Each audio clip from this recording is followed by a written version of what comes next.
falou como que montou o terreiro, né? Como abriu o terreiro. Então vai fazer 10 anos ano que vem. E agora o senhor vai lançar um curso, é isso? Explica aí direito aí pra eu entender. A abertura do terreiro, ela foi motivada pelo um filho de santo que o Papai do Céu também levou no acidente de moto, o Leandro. E eu não poderia deixar de citá-lo aqui. Durante as obrigações lá nessa casa... Ele era pai também, não? Não, ele era filho.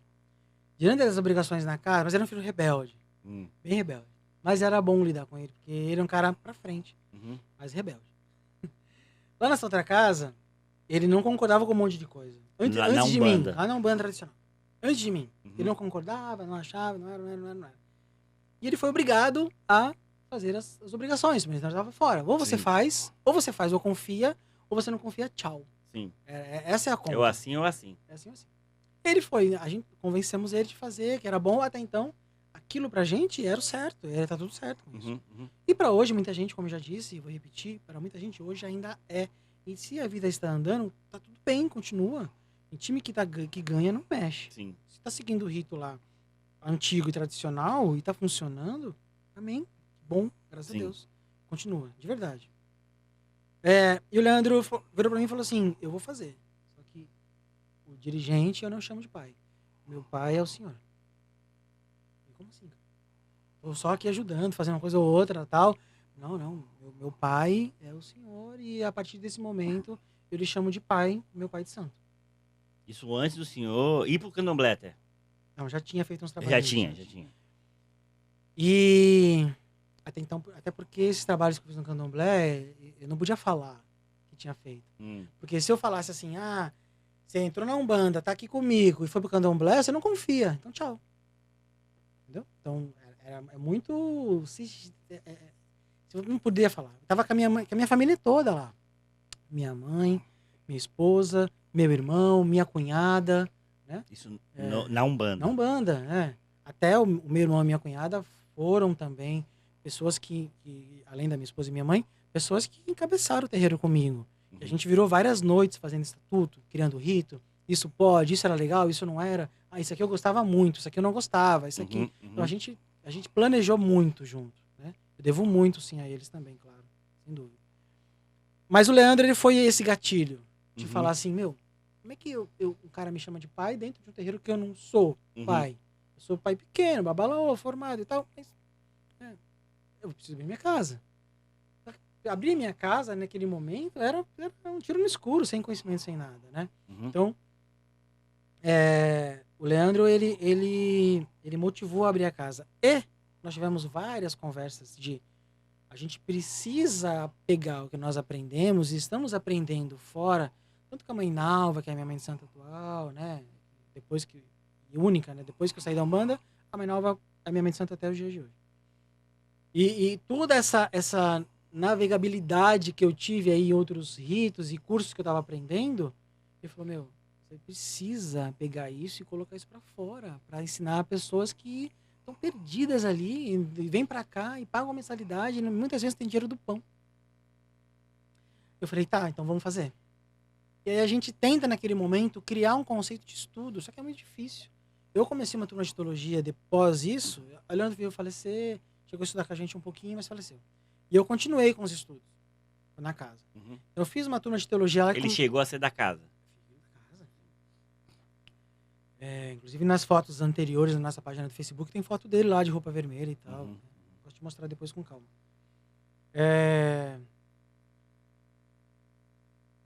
Eu abri curso de teologia e começavam 30, 35 pessoas. Acabaram 4, 5.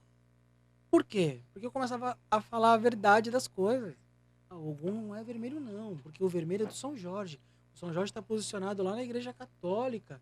E eu vou te falar outra coisa: o católico, como São Jorge, não são todas as igrejas católicas que reconhecem São Jorge como santo, não reconhece Ogum como um orixá. Claro. E aí a gente está fazendo uma associação de algo que ficou lá atrás que a gente nem tem certeza se aconteceu. E aí o pessoal começa a falar assim: o cara tá louco. O cara tá louco. Não, que cor que vai acendo para algum? Azul escuro. Não, pô, azul escuro de Oxum. Por que é azul escuro de Oxum? Se Oxum é a dona do ouro, se Oxum é prosperidade, e o amarelo traz Oxum. Não, porque isso é candomblé. E aí começam a conflitar. Começa uma turma de 35 pessoas. e terminam 5, 6 pessoas. E eu tentei no meio do caminho inserir conteúdo, fazer curso reservado, fazer só com os médios, colocar no Facebook lá em grupos, não rolou. E de um tempo para cá, na pandemia mais, né, a gente olhou e falou assim, a gente precisa retomar isso. Isso é uma coisa que está em mim, que eu preciso divulgar de alguma forma esse tudo. Eu preciso que pessoas que se identifiquem com o rito, e tá tudo bem se as pessoas, algumas não se identificarem, não gostarem, não tem problema. Mas vai ter alguém lá fora olhando a gente que vai falar assim, pô, legal. É legal, pô, isso funciona. Tá com resultado lá na assistência dele. Pô, os médiums dele ficam desempregados num dia, na outra semana estão empregados. Esse resultado o senhor acha que é importante? Esse resultado é importante, tem que ter. O terreiro tem que ter, senão vira um mas terreiro... Mas não pode ser também um problema do próprio médium? Pode, mas vocês têm que trabalhar isso. Aí é a responsabilidade de ou você é pai ou você não é. Eu acabo assumindo essa responsabilidade de pai mesmo. Pra entender o que tá acontecendo. É espiritual, é palhaçada? O que você tá fazendo? Mas você tá mentindo aonde? Não sei o quê. Então, as meninas, tá namorando, tá bagunçando, os meninos estão na balada, tá não sei o quê. Então, o meu campo nos filhos, ele é muito além do simplesmente chamar o orixá pra incorporar. Eu assumi o papel de pai com todos. Tem gente que se identifica, tem gente que não. Tá tudo certo também. Por isso que a gente tem um número restrito e reduzido de médios. Porque para você entrar, você tem aquela cartilha enorme de regras e normas. E no dia a dia, tenha lá meu acompanhamento de perto, de falar, e aí? Pô, quer dizer que então você não tem dinheiro para comprar pão, mas eu te vi uma foto sua na balada lá, comendo sushi, tomando Heineken.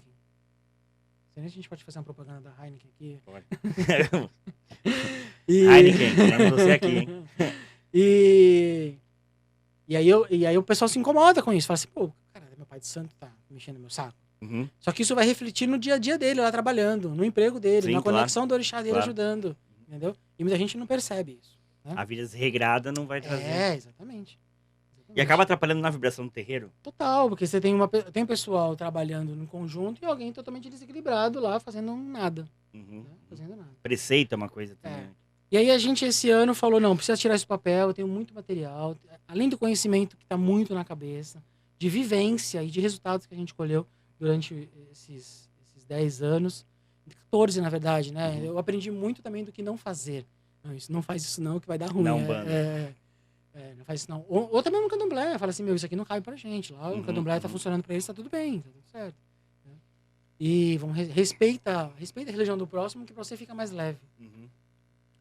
E aí a Roberta e eu olhamos e falamos assim, vamos fazer alguma coisa que a gente não pare mais de fazer.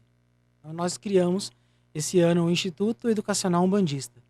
E aí o tamanho do nome, né? Instituto Educacional Umbandista, porque precisa ter esse impacto de nome pra gente. Pra gente levar isso a sério e falar, vamos gravar videoaula, vamos colocar conteúdo, colocar exemplos, trazer isso com assuntos polêmicos. Vai conteúdo gratuito? Gratuito, vai. Legal. Gratuito, vai. Então vai ter um curso. Vai ter um curso, se você quiser aprofundar, e vai ter lá um conteúdo. O curso é pra quem? O curso é pro umbandista, candomblecista. Mas pro umbandista... E pra quem quiser. Pro consulente, não necessariamente ele precisa ser médio filho de santo. Essa é a nossa chamada. Entendi. O curso é pra umbanda, candomblé e pra quem quiser. Sim. Então, eu vou tentar traduzir numa linguagem onde a pessoa que não segue vai olhar e falar, caramba. Né? Inclusive assuntos polêmicos, daquele que você me perguntou um pouco antes. Na Umbanda tem búzios? Não tem búzios na Umbanda. Como é que você faz búzios na Umbanda? Como é que é possível, né, usar búzios dentro da Umbanda? Qual o caminho que eu posso usar búzios e os orixás dentro da Umbanda? Porque a Umbanda, ela trata uma camada, e é aquelas camadas que a gente falou também, de falange. Então, a gente tem dentro do campo espiritual de Umbanda e Candomblé, mais esse mix de Umbanda e Candomblé, os orixás, divindades da natureza, africanos, divindades elevadíssimos. As falanges, que geralmente a Umbanda trabalha. Vamos lá para Ogum de Ronda, Ogum Megê, Ogum Yara, Xangô Sete Pedreiras, né? Tudo mais. Abaixo dessa falange, você tem um outro agrupamento de espíritos que são as entidades. É o caboclo, é o herê, é o preto velho, é o exu, é a pombogira, né? Então, a Umbanda tradicional, ela trabalha nessa faixa vibracional de falange. E isso foi que nós mudamos lá em casa. Então, para ter condições de jogar búzios e mapear e saber como as coisas funcionam e comunicam, eu tive que migrar para o candomblé, obviamente, lá atrás, e trazer isso do candomblé para a Umbanda. O senhor acha que isso tem um ganho muito grande? Fenomenal, porque dentro do terreiro de Umbanda, em alguns casos, dependendo do médium e do pai e da mãe de santo, hoje o filho é de Oxóssi, amanhã o filho é de Ançã, amanhã o filho é de Obaloé, amanhã é a questão... E como é que você sabe? A maldição do... eu vi meu caboclo aqui, veio e me falou. Nossa, mas tem muito isso. Então, você ou chama a entidade para falar e faz testes, coisa que eu não gosto de fazer, para saber se realmente aquilo é uma verdade, né? Ou você vai acreditar no médium e falar assim, quanto o cara tá sendo ali fiel com a informação que ele tá trazendo. Mas um outro médium fala... chega um filho de santo, você chegou lá em casa, fala assim, pai, eu tive um sonho essa noite e eu sonhei que meu caboclo vinha falar que eu sou filho de...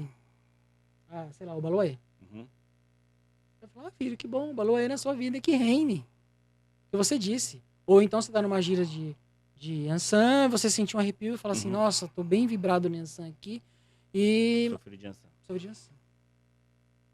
Mas ela nunca veio. Mas eu acho que eu sou filho de Ançã.